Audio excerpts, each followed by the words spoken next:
So we are going to remove the ViewBag data that we are passing between controllers and views, and we're going to use the session data instead.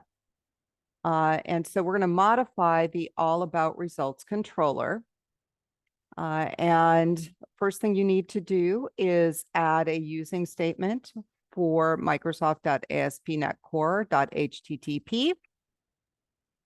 And then where we did have the ViewBag statements, you are going to replace those with HTTP context.session.setString. And then you'll have to add the key in front of the message. Okay, so this is what you are going to be changing it to. And let me show you what it looks like now. So here's what it looks like now. Okay, so you're going to put that using statement up at the top. And then everywhere where we've got the ViewBag greeting, you're going to replace that.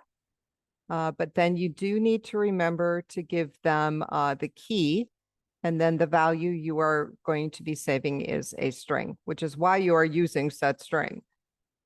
And then you'll come down to this next section and basically do the same thing. You're going to replace view data with HTTP context.session.setString. And again, we're going to give it a key and a value.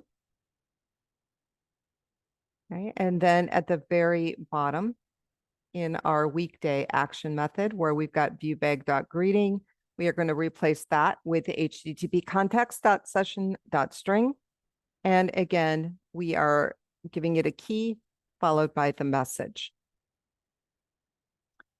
For your view, that also needs to change. Okay, and so I'm going to pull up what it looks like now. Okay, so this is all about results index. So right now, the index basically has the title, but above that, you're going to have to insert the using statement for ASPNETCore.HTTP. And then where we would normally retrieve ViewBag and view data, you are going to be using at context.session.getString, and you're going to retrieve the data using the key. Okay, and those are really the only things you need to change. When you run your app, you are going to notice that it really doesn't look any different than it did before. We're just storing the data as session data instead of passing it along using view data and ViewBags. And you will need to test these different routes. So depending on the day of the week, it's going to go into, one of these. So just make sure that you test the different route numbers to make sure everything works. But since this section did not change, it should not be an issue.